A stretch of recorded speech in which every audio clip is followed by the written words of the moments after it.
Welcome to the Uncommon CEO podcast, where we unpack the mindset, skills, and wisdom it takes to become an uncommon leader in a common world. With your host, the Uncommon CEO himself, Andrew Smart. Welcome to another edition of the Uncommon CEO podcast. I'm here with Andrew Smart. Andrew, how was your weekend?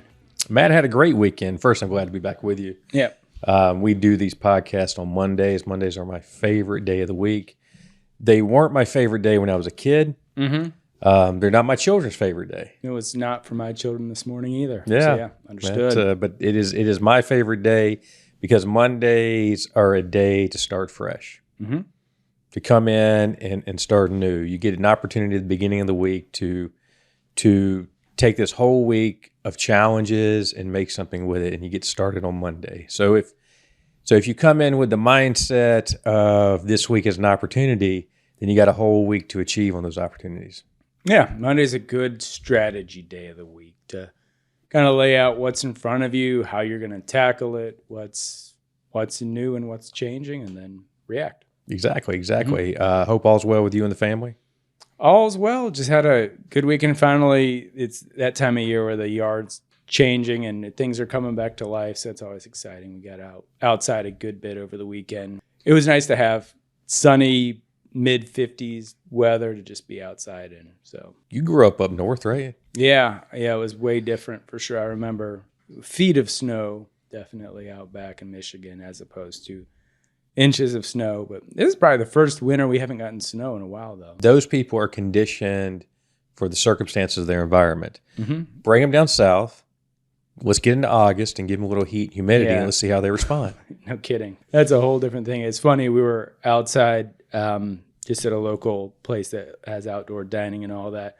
And we see one guy sitting, not wearing a shirt, and two ladies pass him wearing vests, long sleeves, and a winter cap right beside him. It was a pretty funny juxtaposition for this time of year and how we get used to it. So we're coming through this season of March Madness. We're approaching kind of, I guess, the 3/4 in. Mm-hmm. Yep. How have you fared so far? My bracket's a couple have busted so far, but I think that's been the case for everybody every year. I do have one that's in the 99.7th percentile right now, so I feel pretty good about that one. But the one where I have the money riding on it isn't that one. So at church yesterday, there was a confession by a pastor there, and the pastor said that they picked Virginia over Furman. Oh, you can't do that here in Greenville. Come on. And then he went a little deeper into his confession, said he predicted Virginia to win it all. Oh, well, his bracket busted early. He did. Yeah. He did. So and the funny part about it is I think a lot of people predicted Virginia to beat Furman. I picked Furman in every bracket, I will say. Did you really? I Because did, you believed it? Because I'm a homer in a way, and I believed it. Yeah, they play fundamental basketball. They get in the paint. They shoot threes. And Virginia is prior to this weekend, the only number one seed to ever lose to a 16. So if anybody's going to choke on it. Well, but let's think about that. Yeah. So the number one loses to end of the line, right? 16. How do you think Vegas fared on that? Not well. I'm sure that you generally find yourself in a 15, 20-point spread when you've got the odds so weighed against the underdog team. Yeah, so you've got most of your people who bet in March Madness, they probably picked Virginia over Furman. That would be a logical, reasonable, probably a smart bet if you looked at all the data, right? Yeah. But the data didn't always tell the true story. It's true. But data only gets you so far in life. We use data a lot in our lives. We use it more today than ever. We use it in business. Data means a lot to us. It means a lot to our customers. Mm-hmm. I mean, you speak on with the data. You're in marketing, Matt. You're always looking at trends and ideas, but how does the data line up to it, right? Yeah, you should follow the data to a point. There is always room for, you can't always go with your gut. You're not going to be successful in business if you don't follow the data to a point, but the data can't tell the full holistic story. I've recently come back from overseas trip. It was over in the Netherlands, Holland, or however you want to call it these days. And by the way, it was cold over there. Huh. I don't guess I would have known that. Going over there, all but the first day I arrived, it snowed or sleet. And so it was cold. So I was a little down when I returned back to South Carolina, and it was like very cold. I'm like, wait a minute. I was looking forward to coming back to what I left from, because when I left South Carolina, it was like 70 degrees. I come back and said, wait a minute. It's raining and 40. In 40. Yeah, come on. I think the low when I got back one night was like 25. That's not fair. They should have known better. I mean, I expect little weather changes in March, but I was really looking forward to leaving that cold environment, which I had a great time, that cold environment, to come back to what I love and where I'm from. But speaking on what we just talked about with Virginia Furman, uncertainty, bets, looking at where all the numbers line up and said, hey, this is closer to a sure thing. We find in life that what's really a sure thing? Nothing. I mean, every day that I live and every day that I go forward, I find less and less to be sure things. I stick by the principle, because I'm a faith-based man, that when you look at faith, whatever you choose to believe in, for me, I have a faith in Jesus Christ, and I look at that as a sure thing. I mean, I see that as a sure thing in my life. Different people have different faith perspectives, and the reason why we have faith is because we need to lean in on something outside of our control. And so faith, and then here in America, taxes. Yes, death, taxes, faith. It's a sure thing. It's a sure thing, and it's a sure thing. If you don't pay your taxes, there's going to be a problem. Might result in death. You never know. A type of death. Yeah. I mean, there are certain sure things, but most things aren't sure things. Yeah. And so that brought me to a discussion around uncertainty, because I think in life, we're always facing uncertainty, and we as humans struggle with uncertainty. It doesn't matter who you are, where you come from. We as humans by nature struggle with uncertainty. And so, Matt, why do you think that we struggle with uncertainty? Well, there's comfort that comes with knowing what you're going to get. It's like if you go, one time when I was overseas, for example, I went with some folks that they went to eat at Applebee's every day that we were in Sweden. And there are so many places you could go in Sweden that would be outstanding, but there was comfort and certainty in knowing what you were going to get at Applebee's. So it's a comfort level. So Applebee's is their comfort. To them, it was. Yeah. I was eating weird fish and meatballs and all kinds of stuff, and they're going to Applebee's. So. But to them, Applebee's was a comfort to them because they felt they know what it is, and they feel like they always know what they're going to get, and there's going to be consistency behind it. It's more of a fear of what if, because if they went somewhere else that they didn't know what they were going to get, they're worried about, well, what if I don't like it? It's hedging your bet at the end of the day. It's saying, I know I'm going to get something consistent over here, but if I take a chance, it might not pan out the way I hoped it would. But the truth is there isn't always, there's not always consistency in one Applebee's to another, is there? Yeah, I mean, there's supposed to be, but sure. You can but get there's things not. Overcooked, undercooked, whatever. Yeah. I mean, we look at systems and brands and things, and we think, oh, it's always going to be the same, but it's not. It could be a service issue. It could be a quality issue, but it's not. I mean, we have expectations, but it doesn't always mean those expectations are going to drive us to a certainty in them. And so when I look at life, I think those who are the most successful, those who perform at the highest level, those who connect, and lead in what we call an uncommon way, they truly understand the value of leading in an uncertain environment. They have to. In an uncertain world where everything is always changing. When I was on that trip, I worked with Unilever. This was a sponsored event from Unilever. Candidly speaking, Matt, I really enjoyed it. You would have loved it. It was, oh yeah, it was right up your alley. I'm glad I went. They're going to do it again next year. So I think it'll be a great trip for you to take. I know a guy, yeah. Yeah. And so, but I'm glad I had that experience. It would have been, you would have geeked out with, head of R&Ds from all different kind of companies and doing all, different types of foods and ideas and trends. So it was a phenomenal event. And I appreciate Unilever inviting me to that event, being involved in a world forum focused on what does food life look like as we move forward into the futures, because it was called the Futures Menu. And so I'm really grateful for them. They took care of everything, transportation, hotels, all of that. But here's something that got me thinking a little bit on this word uncertainty. You've flown many times. Yeah. Okay. Most people nowadays have flown a lot. I mean, it's not like the old days where flying was more of a privilege. And today, flying is just a way of life across the board for everybody.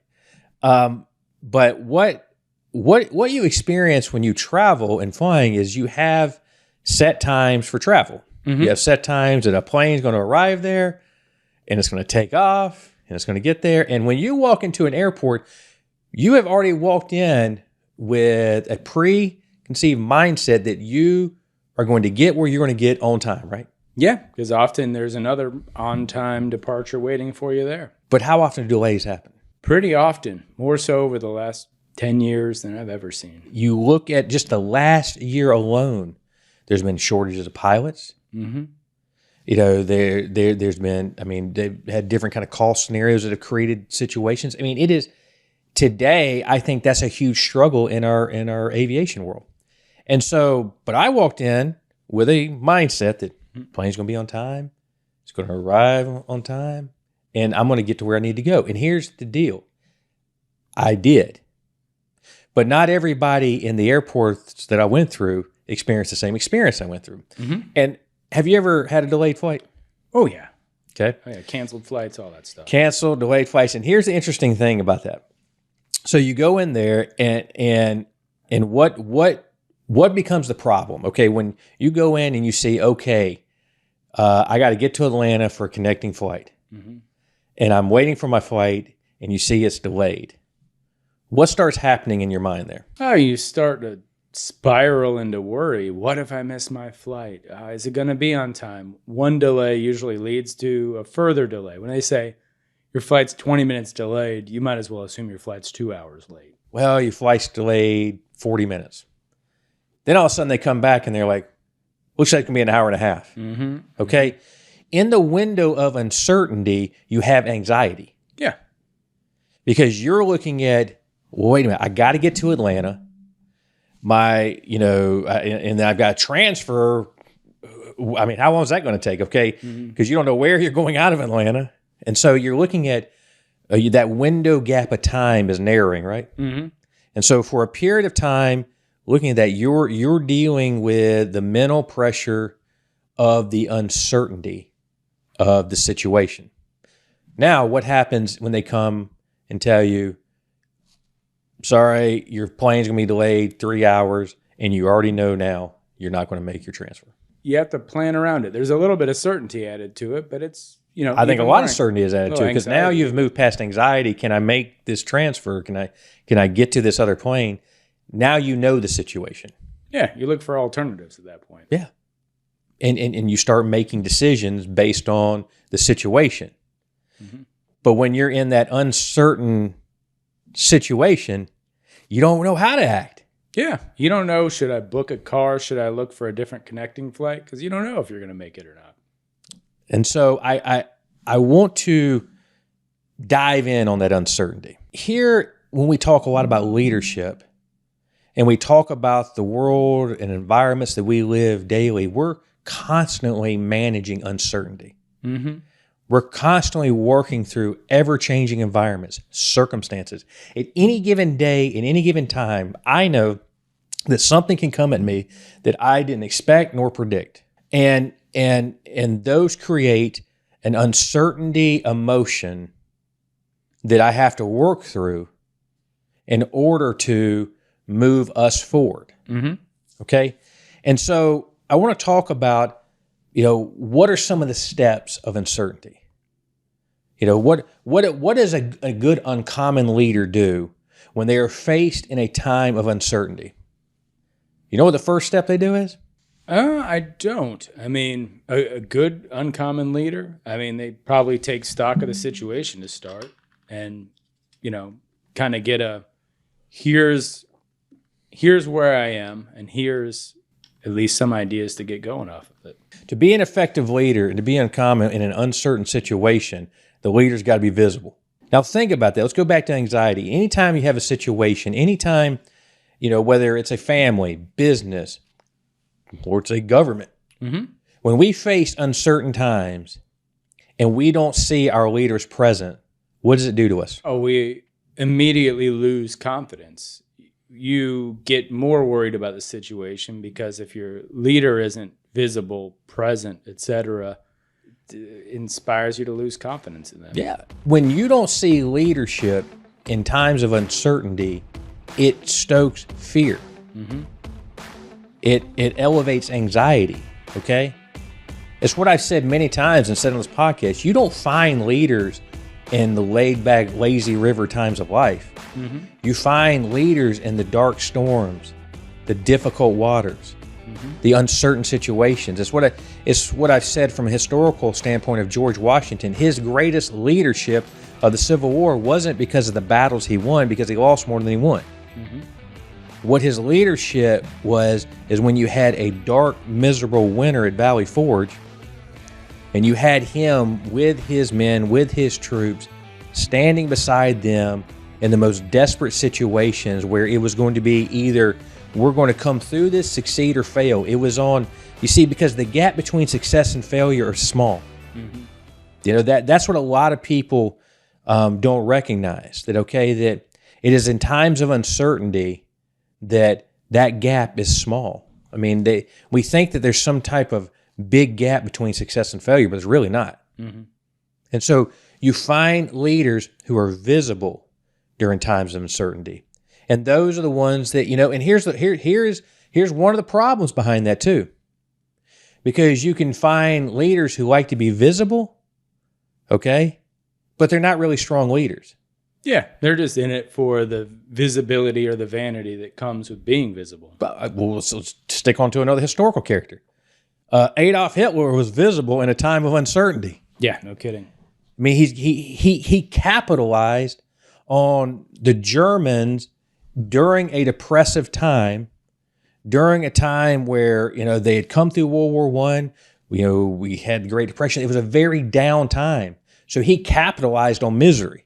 And that's where we find what dictators and people like him are great at. It doesn't have to be like a dictator like we see of Adolf Hitler. It can be people like that. What they do is they find something to exploit. And when they find something to exploit, then you can sit there and say, hey, you know why your life's miserable? It's because of them. You create a villain. That's it. That's exactly right. We see that in our own country at times. Find someone to blame for all your issues of life, rather than finding leaders who stand up and say, hey, we're going to take ownership as a country, as citizens, that or in a business, okay?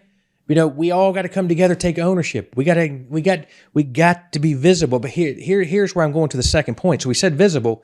This is where a good leader acknowledges. A good leader acknowledges the situation. It's like walking into a room, or when we're having meetings, a staff meeting, it's acknowledging here's where we're not doing well. It's acknowledging here's where a decision has to be made, because if we don't make this decision, here's what it could be. It's acknowledging the reality rather than kind of. We use the term Febrezing it up the field. That is a term that brought in Febreze. Yes. And we've talked about how Febreze has impacted, right? And for those who listen to this podcast, I gave a leadership message talking about, Febreze, and talking about kind of how Febreze came to be. That in the beginning days of Procter & Gamble, when they were working on this product, it started out with a R&D guy, a scientist guy, who was messing with some chemicals, and what he ended up coming up with is something that could cover his cigarette smell. And they realized that they had a product that was effective, but when they launched this product, they launched it as a product that covered up stink. Yep. And what happened is they found that, okay, we got a problem here because we got all this resources behind developing this product, but the people aren't really gravitating towards it because, I think, the marketing was really pivoted towards females, homes, environment, stuff like that. And the mom, the wife, whomever, they didn't want to think about their house stinking. Yeah. Nobody wants to acknowledge they smell. Right. Yeah. And so they learned, okay, that, that the value of this product isn't what it covers up. And we all know it does. Mm-hmm.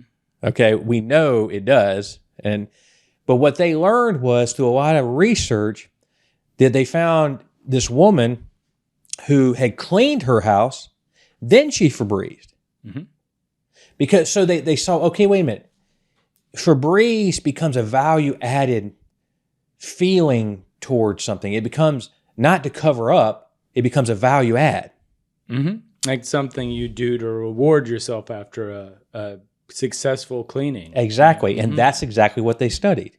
Acknowledging issues. Being what we talk about, a word that we like to use is candid, right? Mm-hmm. I mean, that's where when you are candid, you can be open and honest, right? Absolutely. And so I think that often in times of uncertainty, I think sometimes we struggle with candidness. It's hard to say what's truly on your mind, or people have grown to fear that because, it makes uncomfortable moments and people don't like uncomfortable moments. No. It is the uncomfortable moments that define who you are. Mm-hmm. It is the uncomfortable moments that when we say make or break you, but of course you grow in uncomfortable moments. Mm-hmm. How many times you heard me say we'll never grow in comfort? A number of times. And yeah, I take that to heart for sure. Funny part, I was at dinner the other night with a good friend and mentor in my life, and we were kind of talking about situations, things we were going through, and he said this during dinner. He said, Andrew, he said, you are your best when you have big challenges in front of you. Mm-hmm. You are your best when you are tested at high levels, and he was right. And it's funny, many times in those tests, I deal with the emotions of the onset of the test, but it's true. I become my best when I'm facing my biggest challenge. Mm-hmm. And I say at my worst when I'm not facing bigger challenges, because I often go searching for challenges at that time. And so I am, because that's where I'm going to find out who I am. I'm going to find out what I can do. I want to find out, and I think I'm motivated by overcoming the obstacles in front of us. And so leading through uncertainty, I feel like from the onset of my journey, I feel like it's always been uncertain. Mm-hmm. I feel like I've always lived in that land of uncertainty. And I'm going to tell you, God and I've had a few discussions on that too. Because I've kind of asked him many times, I said, I can lead through uncertainty. I'll go, but do we have to have as much uncertainty? Yeah, just lighten up a little bit, guy. I can honestly tell you he's always been with me through it all. I'm not going to tell you he's always lightened it up a lot. Mm-hmm. But I've also learned that in life. Remember when I played that video one time of the captain facing an uncertain situation? Yeah, like the waves are up on you. Well, remember in that particular video, it was a ship being attacked by another ship. Mm-hmm. And it was facing a difficult, uncertain situation that if he stayed where he's at, they're going to get blown up from this other ship. But ahead of him was a storm. So he had the choice of dealing with the uncertainty of the storm or the reality of this other ship's going to blow us out of the water. Mm-hmm.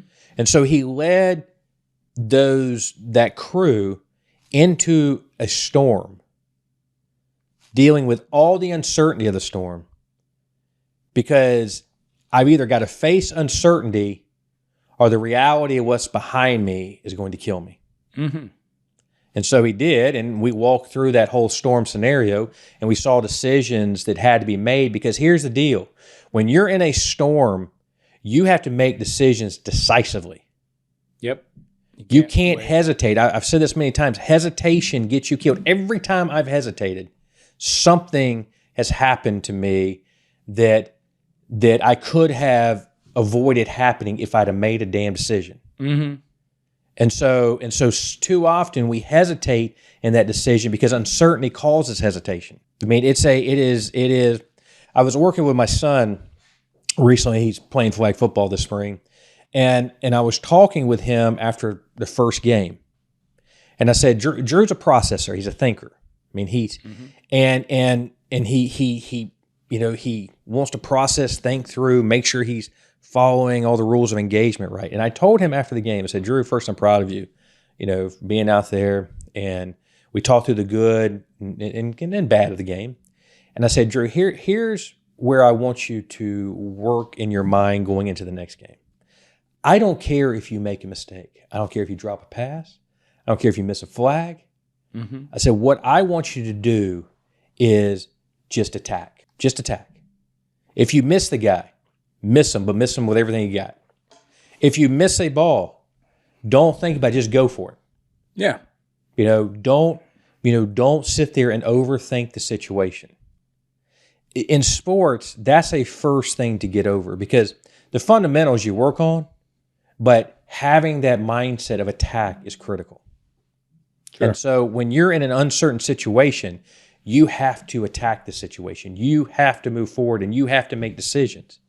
You can't sit back and say, am I right? Am I making the right decision? That's not going to work. You have to make a decision. We go through that in business. We're going through it today. I mean, I've got meetings coming up. We're making decisions and those decisions become action. I don't know if they're all right. But I know this, when you're leading through uncertainty, it is all about making decisions and making them decisively. Coming back to making decisions and talking about uncertainty and leadership, okay? I shared with you I was overseas, okay? And one of the things that I did when I was overseas is I went to the Van Gogh Museum. Oh, yeah. Awesome. I didn't know really what to expect. I mean, I think most people, if they had to think of Van Gogh in a picture, they'd think Starry Night. Yeah, pretty much just sunflowers. Sure. So yeah, I mean, it was fascinating to go through the museum, learn about Van Gogh. I'm not going to tell you that I'm not an art connoisseur. I'm not the guy that can just sit there all day long, stare at it, and and talk about all the impressions. But I'm a historical guy, so I enjoyed going through it, learning it, and really learning about Van Gogh. Because I didn't really know a lot about Van Gogh. Van Gogh, like many artists and many people in life, had pretty tragic life. Yeah. I mean, mental illness, not being a very successful financially painter. All those things. Yeah. And yet this guy who went through all those things impacted the world with his work and his style and the things that he focused on. But you're right. I looked at Van Gogh's journey. I mean, literally the year before he committed suicide, he was in a mental institution, and it talked about the things he studied and learned as he's going through that. And, he cut his own ear off. I know, because I think he had a girl he was wanting to be with, and she didn't reciprocate, so he sent her his ear. That's a bold gesture. I've had many breakups, Matt. I just didn't. I haven't come to that point in my life. You had to do that one. And so it was interesting being there and looking at the works that this man did. It wasn't just his works there. There were people who worked with Van Gogh, and what I can tell you is, regardless of the story of his life, the work that he did was phenomenal. Yeah, absolutely. And so whether, you look at, man, this guy dealt with mental illness, all these kind of issues, got off an ear going for it, that tells you how much he loved her, obviously. Yeah. And so, it's what I walked away was the value of the picture. And I think uncertainty in leadership, when leaders are leading through uncertainty, you know what they're doing? They're painting a picture.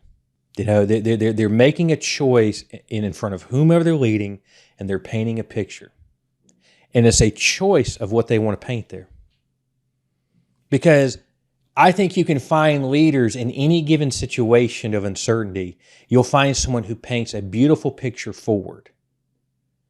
A picture of, I like the mindset of a leader who is optimistic and merges realistic with optimism. Mm-hmm. And so you paint a picture. It's like looking at a picture and a painting of George Washington in Valley Forge. I don't know if you've seen them. There's a lot of artists rendering of it. You see George Washington quite often in that picture on a horse in the snow, men around. It's not a picture where it's just bright and sunny and cheery. That's not the picture. But you see George standing strong on that horse. And you see George rallying through difficulty. That's what you see. And so you're painting a picture of through difficult situations, through uncertainty, there's the opportunity to keep us moving forward. Hey, man, we can get through this. We will overcome this. That's what you see in that. But you can also get other leaders who paint, despair. It's the vision. If the leader has a vision of a brighter, more promising future, that's the picture they paint. But if the leader leads with worry and despair, then that's the picture they paint. It's like what we talk about listening to the news these days. The news can be very depressing, right? Sure can be. Well, they know that, and we've talked about this before. Why is the news, depressing? Because research has shown that people gravitate to those kind of messages. Yeah, when I was in journalism classes, they said if it bleeds, it leads was the term that they used. I read a book about a year ago that talked about a study out of Ohio State University where they said that basically in the study in a news agency that they will lead for every 11 stories, they'll have one feel-good story. Yeah, I believe it. Because the other stuff sells more. Mm-hmm. People gravitate to destruction and despair, and it's like why do often people gravitate to certain reality shows? Because they get there and they look at their life and they see bad things. Well, at least I'm not as bad as them, or at least I'm not as crazy as them. At least I'm not in that country with a civil war going on right now. So you see where the mindset of people go. So a poor leader paints a picture of despair. Mm-hmm. It paints a picture. See, I'm going to go back to that Adolf Hitler statement I made.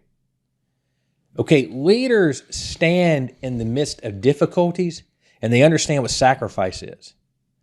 Poor leaders, and we don't have to look at Adolf Hitler. We've had leaders in our own country. We've had people. You see, they'll sacrifice everybody else. Mm-hmm. That's what they'll do. They will sacrifice everyone else rather than sacrificing themselves. That's poor leadership. So in uncertainty times, we talk about the Hitlers and the Stalins and those kind of people because, they sacrifice everybody else. Mm-hmm. They weren't down in the trenches with their guys. Never would be, never will be. Mm-hmm. That's where you find poor leadership in uncertain times. But we also find the best leadership in uncertain times. They're leading through, I don't know what tomorrow looks like, but we're going to get to tomorrow. That's what they're doing. Because no one knows what tomorrow looks like. But here's the deal. If you don't face the reality of today and work through it, you'll never get to tomorrow, right? That's the truth. And so that's where leaders are great in uncertainty, but they're also great at hope. I believe a good leader is always expressing hope. And they're staying away from predictions. Too often we want to predict things. We want to predict that Virginia is going to be Furman. Yeah. We really look for predictions. But a good leader is inspiring hope, not predictions. It's like sitting in a meeting where we're dealing with a difficult situation where decisions got to be made. At the end of the day, the decision is made and it's reinforcing the encouragement of us making decision. But not every decision, if we looked at just the decision, there's no way to predict that decision is going to be right. We only know it's right after we executed on it and see where it lands.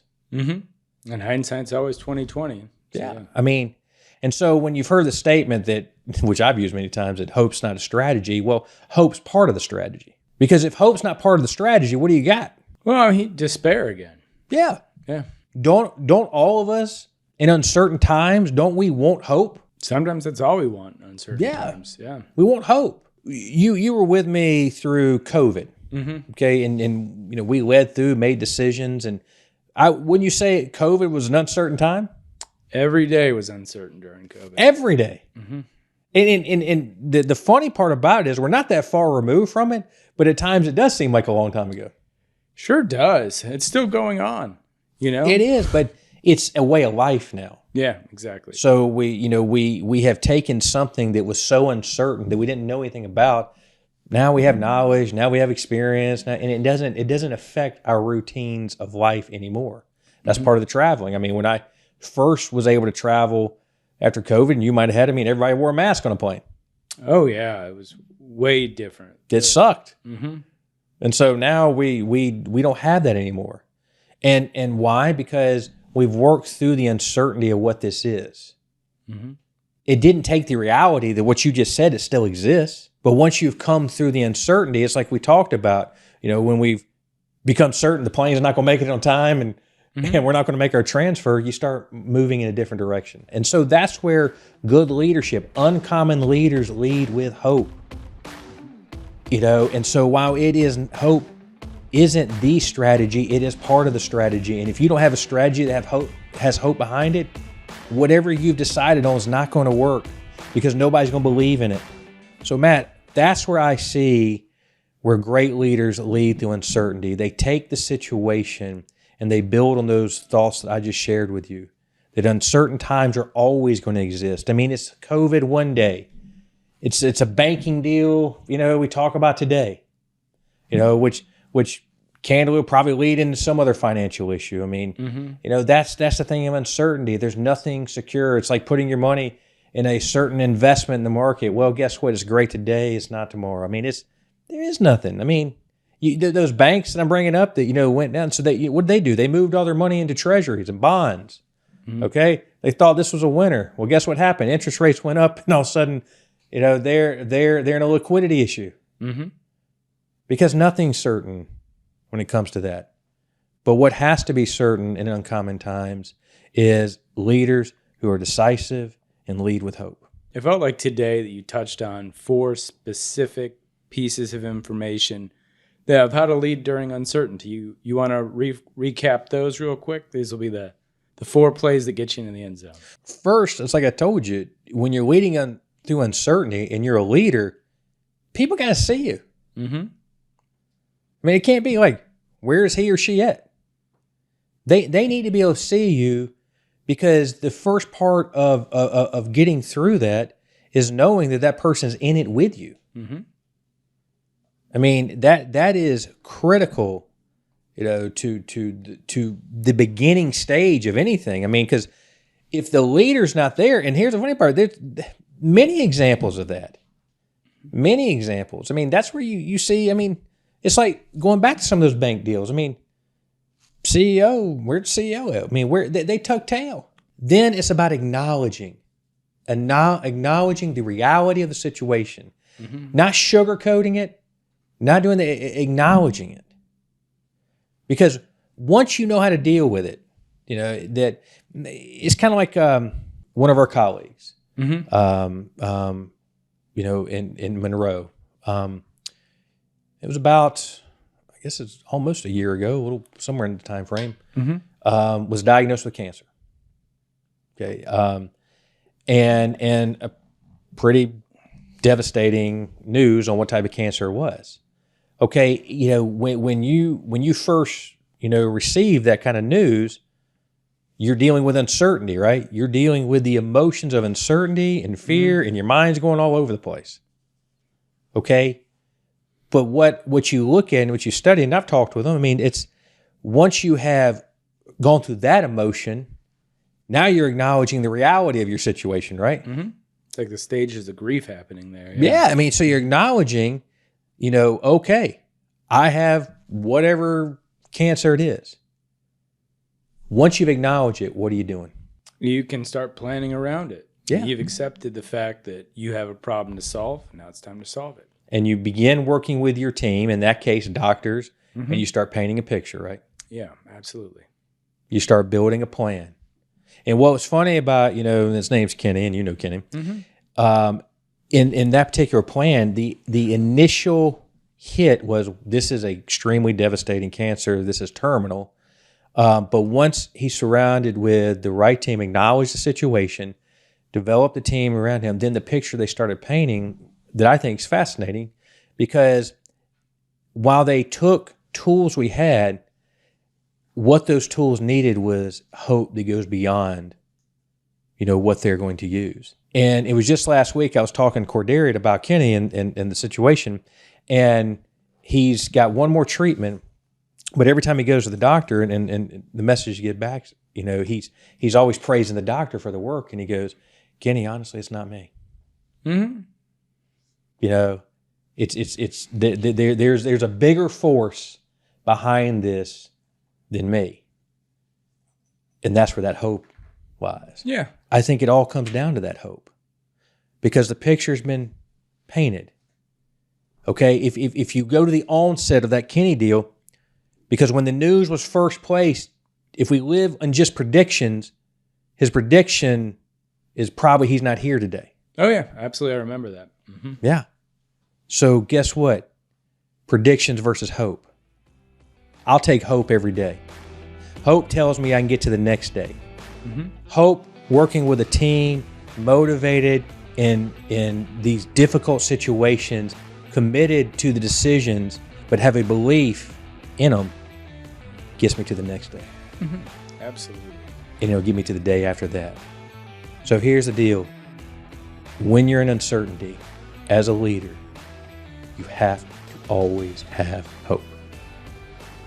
Thanks for joining us today on the Uncommon CEO podcast. Subscribe to our show wherever you get podcasts. We have video episodes on our YouTube channel and more uncommon wisdom on our social media. Find all our links and resources at uncommonceopodcast.com. For Andrew Smart and all of us here at the Uncommon CEO, stay uncommon.